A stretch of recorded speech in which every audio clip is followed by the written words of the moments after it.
Seale from jail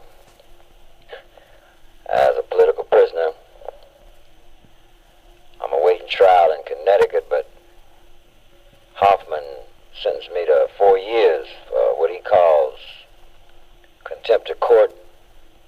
And any time a man is demanding his lawful, legal, constitutional human rights to have a lawyer of his choice as it's interpreted by the United States Supreme Court, and or demand his right to defend himself, is not no contempt of court.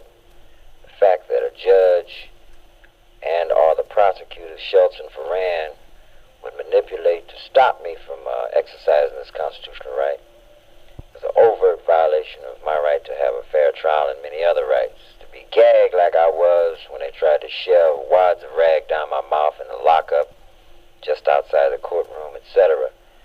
Forms of cruel and unusual punishment.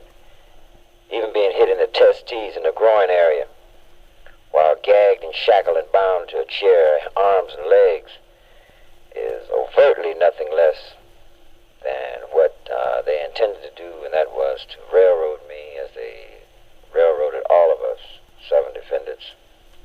other seven defendants rather.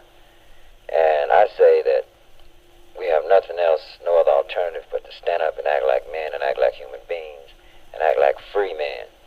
Demand our constitutional right, even to the point of cussing the pig judge out when he overtly denies your constitutional right over and over and over. Let him know he's a fascist, a racist, and a pig.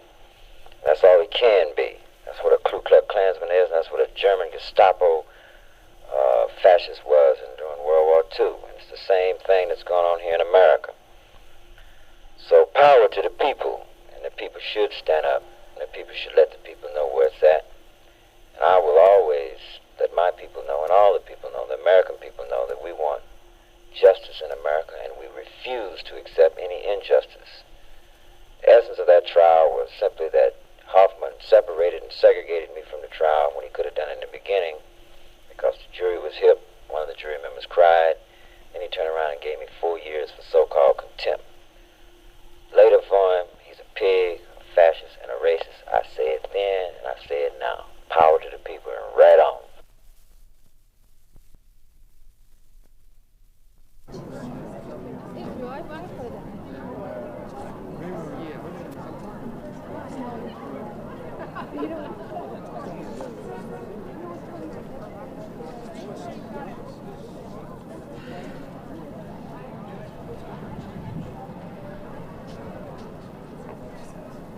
It is 2:25 p.m. Central Standard Time, November 5th, 1969. We are standing on the steps of the federal building in the Chicago Loop. Inside is the United States District Court for the Northern District of Illinois. There, for the past 6 weeks, 8 men, who have inevitably become known as the Chicago Eight, have been on trial, charged with conspiracy to cross a state line to incite to riot, and also with the separate crime of having those same intentions as individuals. The 8 defendants include veteran pacifist leader David Dellinger. The government actually calls the case the United States versus David Dellinger and others. The others being yippies Jerry Rubin and Abby Hoffman, youth and peace activists Tom Hayden and Rennie Davis, college professor John Freunds, and community organizer Lee Weiner, all white and all free on bail. And finally, Black Panther Party Chairman Bobby Seale, who was held in jail without bail since he is also charged with first-degree murder in Connecticut. In the past 6 weeks, the government has been presenting its case against all the defendants. But another issue, which looks as though it may come to an explosive head this afternoon, has almost overshadowed the government's presentation. We'd better move along to the courtroom now. Each of these 4 doors to the lobby is guarded by 6 armed marshals. We will have to identify ourselves. May I see your briefcase, We can move along please? now through the lobby to this bank of elevators. There is cartoonist Jules Pfeiffer. Since neither television nor still cameras are allowed in the courtroom, a magazine has commissioned him to sketch his impressions. There's Tom Wicker, covering for the New York Times. Journalists from all over the world. This elevator, please. We're on our way to the 23rd floor. What's Judge Hoffman going to do? Well, my hunch is he's going to sentence Seale for contempt and see if he can separate him from the trial. After 6 weeks? 23rd Judge floor. Hoffman's court is 2 stories high. When we enter it, through those swinging doors up ahead, We will be in an aisle between two rows of wooden benches. Your purse, please. Spectators are searched You, again sir, your before briefcase. being seated on the left. On our right, the press, and behind them, friends of the defendants. Let us take our seats. As you see, in the large open space in front of the chair are the defendants, at 4 tables arranged in a large rectangle. At the far end are their attorneys, William Kunstler and Leonard Weinglass. Opposite this group is the prosecution table, Thomas Ferran, Richard Schultz, a junior attorney, and an FBI agent who assists them. Behind them is the jury, where sit the 12 jurors and 2 alternates, all but 2 of them women. We're probably about to start. Judge Hoffman is already more than 20 minutes late. His bench is elevated well above the court. Behind it are pictures of George Washington, Benjamin Franklin, and Abraham Lincoln. And above them, the Great Seal of the United States. Through the door which leads to the lockup, Defendant Seale is now being brought into court. All rise. United States District Court for the Northern District of Illinois is now in session. The Honorable Julius Hoffman presiding. It is now 2:35 p.m. The jury has not been called in. 22 marshals are guarding the entrances to the court. They are all armed. Several are standing near the defendant's table. There's a matter I wish to take up, gentlemen, before we proceed further with this trial. I think, Mr. Witness, that you may be excused and go into the witness room. Apparently, from the whispering all around us, what we have all assumed is true. This afternoon's business is with Bobby Seale. As you know, Seale had asked before the trial started that it be postponed until his attorney, Charles R. Gary of San Francisco, would be sufficiently recovered from a gallbladder operation to appear for him. Gary himself appeared before Judge Hoffman to request the delay, which would have only been for a few weeks. It was refused. September 12th, Seale was taken from jail in San Francisco by federal marshals. They chained him to 2 other prisoners and drove him by a very roundabout way to Chicago. In fact, they took 6 days to get him there, and only lodged him in Cook County Jail September 18th. Concerned for Seale's safety and eager in Charles Gary's absence to consult with him, Attorney Kunstler filed an appearance on Seale's behalf with the court. This was required if he was to have the right to see Seale. This filing has ever since been the basis for the court's claim that Seale has an attorney, namely Kunstler. On September 26th, the day the trial began, Seale discharged Kunstler for the record and said he would exercise his right to represent himself. The judge refused to accept this, and refused again when Kunstler tried to lodge a withdrawal a few days later. Judge Hoffman has maintained to this day and this hour his insistence that Kunstler is Seale's attorney, though Seale says he is not. Kunstler says he is not, and Kunstler and Seale have not consulted together since the trial began. Most of the occasions on which Seale has interrupted the proceedings in the past 6 weeks have been efforts on his part to assert his right of self-defense, including attempts to interrogate prosecution witnesses as his attorney would have done. The right of self-defense is guaranteed under the Constitution as well as by statute, and has often been exercised, especially by defendants who feel that they're on trial for their political views and who want not only to defend themselves but to use the court, insofar as rules of procedure allow, as a political forum. Judges are required to grant this right, provided it is requested early enough in the trial. The witness has left. The defendants, including Bobby Seale, are in place. The courtroom is quiet, and now Judge Hoffman is about to begin. As I think everyone who has attended the various sessions of this trial must, if he is fair, understand, this court has done its best to prevent or to have repeated efforts to delay and obstruct this trial, which I think have been made for the purpose of causing such disorder and confusion as would prevent a verdict by the jury on the issues presented by the indictment and on the pleas of not guilty thereto. I must now, as I perceive my duty and obligation to be, take proper steps to ensure that the trial, as it continues, be conducted in an atmosphere of dignity, an atmosphere that the defendants and each of them are entitled to have prevail in the trial of this case. As we all know, the defendant Bobby G. Seale has been guilty of conduct in the presence of this court during this trial, which is not only contumacious in character, but the misconduct was of so grave a character as to continually disrupt the orderly administration of justice. We have in the federal courts the Federal Rules of Criminal Procedure, which, together with Title 18 of the United States Code, represent the rules that the court must interpret and apply in the trial of criminal cases. And in conformity with the Rule 42A of the Federal Rules of Criminal Procedure and Title 18, United States Code, Section 401, I certify at this time that I saw and overheard the conduct of the defendant, Bobby G. Seale, to which I shall refer during these observations, which conduct took place in the actual presence of the court during the trial of this case, which is entitled United States of America versus David Dellinger and others, the case number being 69CR180. The trial commenced on September 24, 1969, and has continued through this morning. I find not only from seeing and hearing the conduct to which I am about to refer, the conduct of the defendant Seale, but from reading the transcript of the proceedings, that the acts, statements, and conduct of the defendant Seale, which I shall specify here, each constitute a separate contempt of this court, and that each constituted a deliberate and a willful attack upon the administration of justice. That's a lie. In an attempt to sabotage the functioning of the federal judicial system. That's a lie. I stood up and spoke in behalf of myself. I stood up and spoke in behalf of my rights and make motions and requests. I don't permit anybody to speak while I am speaking. I stood up and I walked to the lectern and demonstrated the fact that I wanted to cross-examine the witnesses. You allowed these men here and Tom Hayden to go all the way to California to see about my lawyers, which indicated that I tried to persuade you again to recognize it. I was here no more than 5 minutes, and you're talking about disrupting the proceedings of the trial. That's a lie, and you know it's a lie.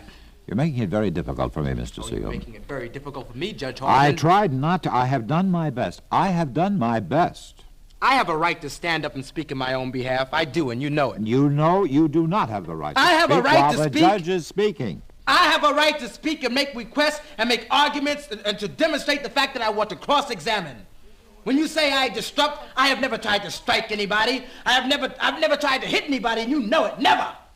And in my arguments, my motions, I call you a racist, a fascist, and a pig. And that's what I consider you as, and my arguments and my motions will always carry that as long as my constitutional rights are being denied. So it's a lie, and you know it. I find, I repeat, that the acts, statements, and conduct of the defendant Seale, to which I shall refer specifically, each constituted a separate contempt of this court. That each constituted a deliberate and a willful attack upon the administration of justice in an attempt to sabotage the functioning of the federal judiciary system. That this misconduct was of so grave a character as to continually disrupt the orderly administration of justice. To maintain the dignity of the court and to preserve order in the courtroom under these circumstances has been a task of utmost difficulty. There were, accordingly, as the record shows clearly, repeated warnings and admonitions to the defendant Seale to cease this conduct, and there were warnings that it would be dealt with accordingly at an appropriate time. However, his continued disruptive conduct made it necessary for the court, for the first time within the experience of this court, to physically and forcibly restrain him. Even these measures proved insufficient because of the potential effect that the continuation of these activities might have had in the future on the administration of justice. In this case, I find it is necessary that I deal with his conduct at this time. I have endeavored on many occasions to make it clear to the defendant that his conduct was contumacious, but I was not successful, even right down to a few moments ago, in persuading him to so conduct himself as we expect individuals to conduct themselves in the courts of the federal system. As isolated excerpts from or references to the transcript can give but a partial view of the acts, statements, and conduct to which I refer, I make the entire record part of these proceedings. And the court also notes that a reading of this record cannot and does not reflect the true intensity and the extent of the disruption which, in some instances, were accompanied by physical violence. That's a lie! Which occurred in the presence of the court. That is a lie! I never attacked anyone, you know it! And I never struck anyone, you know it! A week ago, Seale addressed a group of Panthers in the spectators section. We of the press heard him tell them to remain cool, but to defend themselves if attacked by marshals. When Judge Hoffman entered the court a few minutes later, Assistant U.S. Attorney Schultz reported this to him as a threat of attack on the court. Seale objected vigorously to this interpretation, but in vain. Accordingly, I will stand up in any court in America and say that. Accordingly, I adjudge the defendant, Bobby Seale, guilty of the several criminal contempts to which I shall refer. In citing these specific acts and statements of the defendant Seale as contemptuous, the court has selected only the most flagrant ones. On Friday, September 26, 1969, during the motion session prior to the time opening statements were made, the defendant Seale addressed the court in the following manner. I am constantly denied this right of legal defense of counsel of my choice who is affected by the judge of this court. And I can only see the judge as a blatant racist of the United States court. Just a minute, with just a gross minute. prejudicial error towards all defendants and myself. Just a minute. What did you say? Read that, Mr. Reporter. I said if my constitutional rights are denied, as my constitutional rights have been denied in the past, in the course of this trial, etc., then the tenor is an act of racism, and me, a black man, there seems to be a form of prejudice against me, even to the other defendants on the part of the judge. That is item number one. Number two, during the morning session on October 14, 1969, while the court, Assistant United States Attorney Schultz and defense counsel Mr. Weinglass were engaged in a colloquy, the defendant Seale interrupted Mr. Weinglass, and the following occurred. Hey, you don't speak for me. I would like to speak on behalf of my own self and have my own counsel handle my case in behalf of myself. And how come I can't speak in behalf of myself? I'm my own legal counsel. I don't want these lawyers to represent me. You have a lawyer of record, and he has been of record here for you since September 24. I have been arguing that before the jury heard one shred of evidence.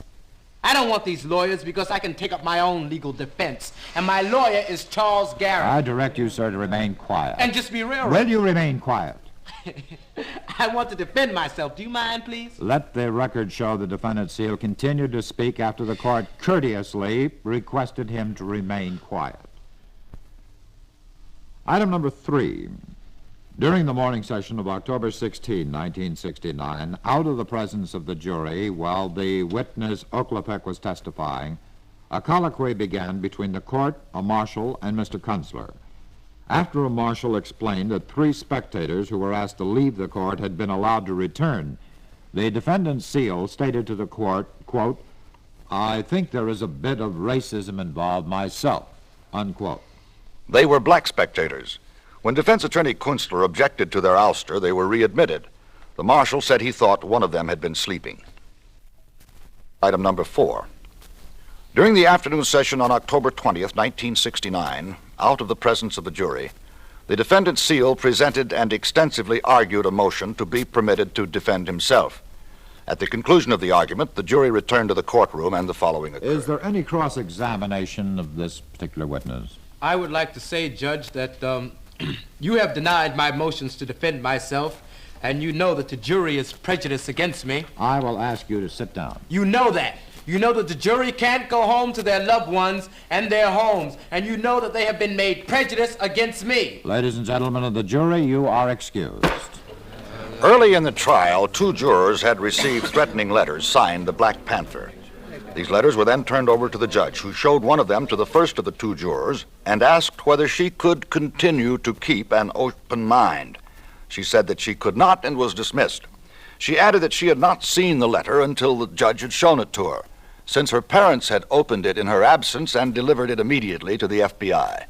The second juror said that she was not bothered by the letter. Nevertheless, the entire jury has been locked up for the rest of the trial. They have been made prejudiced against me, I know. I should be allowed to defend myself. I should be allowed to speak so I can defend myself. Be quiet. Don't tell me to shut up. I've got a right to speak. I need to speak to defend myself. Mr. Seale, I must admonish you that any outburst such as you have just indulged in will be appropriately dealt with at the right time during this trial, and I must order you not to do it again. In other words, Judge... And if you do it at your own risk, sir. In other words, you're saying you're going to put me in contempt of court for speaking on behalf of myself. I will not argue with you. Is Mr. that Marshall... Is that what you're saying to me? I mean, I want to be clear. I want you to be quiet. That is all. You have a lawyer to speak for you. They don't speak for me. I want to represent myself. Since Charles R. Gary is not here in my service, and I have explained that to you in the past, what the situation was. I was put in jail and everything else, and now you're saying you're going to put me in jail. I mean, you're going to put me in jail, that's one thing, but you're going to put me in contempt of court because I want to speak in behalf of myself. I didn't put you there, sir. But because I'm speaking on behalf of myself, to have a right to speak to defend myself. Yes, sir. If the court pleases, there's one thing that has not been stated. This is Prosecuting Attorney Richard Schultz speaking. The jury is prejudiced against me, all right, and you know it. Because of those threatening letters. Those so-called jive threatening letters. You know it's a lie. How can that jury possibly give me a fair trial? Mr. Marshall, will you go to that man and ask him to be quiet? I will speak for myself. They can't speak on behalf of myself. I still want to defend myself. I know I have a right. I just want to let him know that racist, that fascist, you know the black man tries to get a fair trial in this country. The United States government, Nixon and the rest of them. Go ahead and continue. I'll just sit back here and watch you get railroaded. If the court please, there is one thing that has not been placed on the record. The fact that since the trial began, in fact, I think since September 24, as far as I know, and I think this is 100% accurate, whenever the defendants have wanted to meet with Mr. Seale and the lawyers, the marshals have made arrangements to bring them to a room where all of them could get together, where Mr. Seale and the defendants and the lawyers have all met and consulted at every occasion that they have so requested. It has been done on a regular basis since the trial did begin. I just thought that should be on the record. If there is any statement by defense counsel to the contrary, since I'm not at the meetings and I don't know how many times they have asked the marshals to meet, I think they should so state now. I would like to put something on the record. Now, you weren't there in that room unless you got a tape recorder in there. I am asking you to keep quiet. That man is lying on me. All right. I met with these defendants and argued with these so-called cats about so-called defending me. I want that on the record, too. Item number 5. During the morning session on October 22nd, 1969, while argument on a motion of Attorney William Kunstler for leave to withdraw as counsel for the defendant Seale, the following occurred in open court. Can I speak on that and answer his arguments? No, this is not your motion, sir. Your motion has been decided. In other words, I can't speak in behalf of myself. Not at this time, sir. Why not? This is your lawyer's motion. That ain't my lawyer. This is not your motion. This is the motion of Mr. William Kunstler for leave to withdraw as your lawyer. Well, this man has misconstrued a whole lot of things concerning my rights to defend myself, and he knows he did. They can't jack you up and get you to sit up there and say rotten, crazy stuff concerning my rights to defend myself. I would request the marshal to ask the young man to sit down. I want my right to defend myself. And this man knew. I indicated to him he was not my counsel at the very beginning when I first got here and arrived and was put in jail. That motion, since you will not listen to the court, you may sit down. Have him sit down, Mr. Marshall. I still want my right to defend myself. A railroad operation, you know it. From Nixon on down, they got you running around here violating my constitutional rights. Item number 6. During the morning session on October 22nd, 1969, in the presence of the jury, Prosecuting Attorney Schultz is speaking. Your Honor, before the next witness testifies, would it be possible if the court would permit the government... Well, we haven't offered the picture, as a matter of fact. We have the picture of the boy with the Black Power symbol fist on his sweatshirt that was identified by Officer Tobin and Carcerano as the boy... The government's exhibit number 14. That's the one. We're going to move to offer that exhibit in evidence at that Well, show time. it to the counsel. That is no Black Power sign. Somebody correct the court on that. That is not the Black Power sign. It's power to the people. The marshal, will you stop the talking, please? Yes, but it's still wrong, Judge Hoffman. It is not the Black Power sign. It is power to the people sign. And he is deliberately distorting that. And that is a racist technique. If the court please, this man has repeatedly called me a racist. Yes, you are. You are, Dick Schultz. And called Mr. Foran a racist. Ladies and gentlemen of the jury, I will ask you to leave the court. Mr. Marshall, remove the ladies and gentlemen of the jury.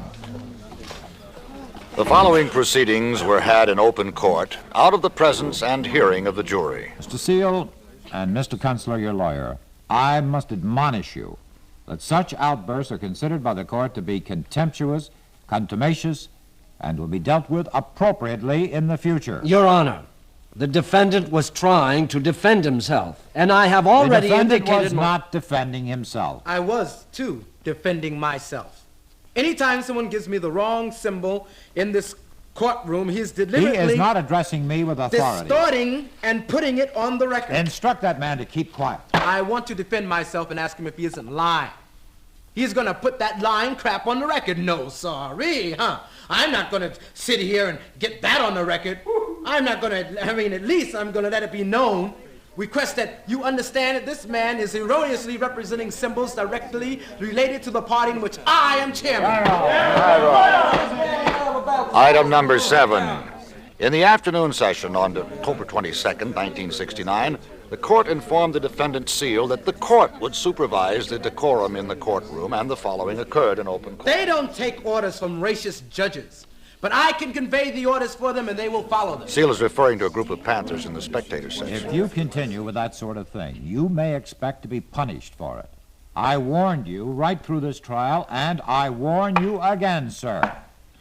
Bring in the jury. We protest our rights for 400 years. We've been shot, killed, murdered, brutalized, oppressed for 400 years because... There is another instance. That outburst may appear of record, and it does. Did you get it? Yes, sir. I hope you got my part for the record, too, concerning that. Did you get that? Yes, sir. Thank you. And that outburst, too? I think you should understand that we support Bobby Seale in this. At least I do. That was defendant David Dellinger. I haven't asked you for any advice, sir. If you let me defend myself, you could instruct me on the proceedings that I can act. But all I have to do... You will have to be quiet. All I have to do is clear the record. I want to defend myself on behalf of my constitutional rights. Let the record show the defendant Seale has refused to be quiet in the face of the admonition and the direction of the court. Let the record show that Bobby Seale speaks out on behalf of his constitutional rights, his rights to defend himself, his rights to speak in behalf of his constitutional rights in this courtroom. And again, let the record show that he has disobeyed the order of the court. Bring in the jury, Mr. Please Marshall. do. At the opening of the morning session on October 27th, 1969, the following occurred in open court. Ladies and gentlemen of the jury, good morning. Good morning, ladies and gentlemen of the jury. As I said before, I hope you don't blame me for anything. Mr. Marshall, will you tell that man to sit down? Take a seat, Mr. Seale. Mr. Marshall, I think Mr. Seale is saying something there. I know I'm saying something. You know I'm getting ready to speak out on behalf of my constitutional rights again, don't you? I will ask you to sit down, sir. Sit down. You also know that I'm speaking out for the right to defend myself again, don't you? Because I have a right as a defendant, don't I? I will have to ask you to sit down, sir. You know what I'm going to say, don't you? No, I don't. Well, I've said it before. I don't know what you're going to say, and you have a very competent lawyer of record here. He is not my lawyer. You know I fired him before the jury was even picked and put together. Will you ask him to sit down, Mr. Marshall? Sit down, Mr. Seale. What about my constitutional rights to defend myself and have Your my lawyer? constitutional You rights. have been denying them. You have been denying them. Every other word you said is denied, denied, denied. And you're beginning to oink in the faces of the masses of people of this country. That's what you're beginning to do. You're beginning to represent the corruptness of this rotten government for 400 years. Mr. Seale, will you sit down? Why don't you just try knocking me in the mouth? Try that. Sit down. Ladies and gentlemen of the jury, I regret I will have to excuse you.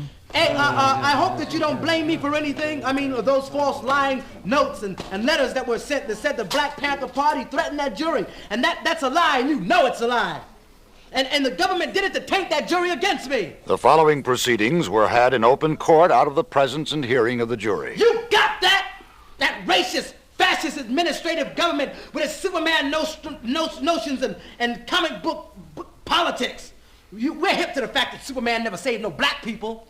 You got that? I might say, Your Honor, you know that I have tried to withdraw from this, and you know that Mr. Seale... I don't know what you tried to do, Mr. Kunstler. I know that your appearance is of record, and I know I have your assurance orally of record that you represent this man. You have a withdrawal of that assurance, Your Honor. You knew that on September 30th. You knew that Mr. Seale had discharged You represent him, and the record shows it. Your Honor, we can't go on those semantics. This man wants to defend himself. This isn't semantics. I'm not fooled by all this business. I still demand the right to defend myself. You're not fooled. After you've walked over people's constitutional rights? Sit down, Mr. After Seale. you have walked over people's constitutional rights. The 6th Amendment, the 5th Amendment, and the phoniness and the corruptness of this very trial. But people have the right to speak out. Freedom of speech, freedom of assembly, etc. And you did everything you could with those jive, lying witnesses up there, presented by those pig agents of the government to lie and say and condone rotten racist, fascist crap by racist cops and pigs that beat people over the heads. and I demand my constitutional right. Demand! Bring in the jury. The marshal, bring in the jury, please. Item number 9. During the direct examination of the witness William Frappoli on October 27th, 1969, the following occurred. I object to that because my lawyer is not here.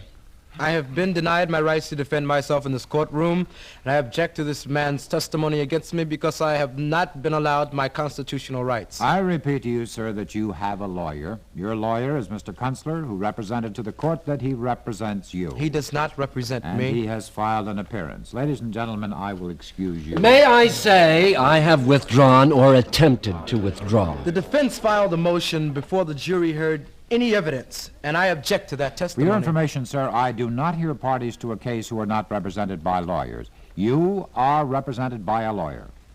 I am not represented by a lawyer. I am not represented by Charles Gary, for your information. Sit down, Mr. Now, Seale. you just keep on this Keep on way. what? Keep on just what? sit down. Keep on what? Keep on getting denied my constitutional Will you rights? be quiet? I object to that man's... Can't I object to that man there sitting up there testifying against me and my constitutional rights to my lawyers being here? Now I still object. And I object because you know it's wrong. You've denied me my rights to defend myself. You think that black people don't have minds. Well, we've got good minds. I mean, we've got big minds and good minds, and we know how to come forward with constitutional rights, or the so-called constitutional rights. I'm not going to be quiet. I'm going to talk in behalf of my constitutional rights, man. In behalf of myself, that my constitutional rights to talk, to be able to defend myself in my constitutional rights. Bring in the jury, Mr. Marshall. I still object to that man's testifying against me without my lawyer being here, without me having the right to defend myself. You know, black people ain't supposed to have minds. That's what you think. Well, we've got bodies and we've got a mind, and I wonder, did you lose yours in your Superman syndrome, comic book stories? You know, you must have to deny us our constitutional rights. all of this, Mr. Reporter? I hope she got it all. The following proceedings were had in open court within the presence and hearing of the jury. Taint that jury against me. Send them threatening letters that I never sent, and you know it's a lie.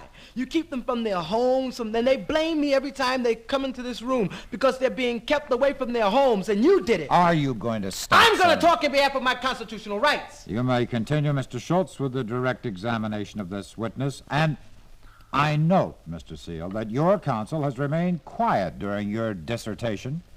You know what? I have no counsel here. I mean, I fired that lawyer before the jury heard anything, and you know it. That jury hasn't heard all the motions you denied behind the scenes, how you tricked that juror out of the stand there with that threat by threatening her with that jive letter that you know darn well I didn't send, which is a lie. And they blame me every time they're being kept away from their loved ones and their homes. They blame me every time they come into this room.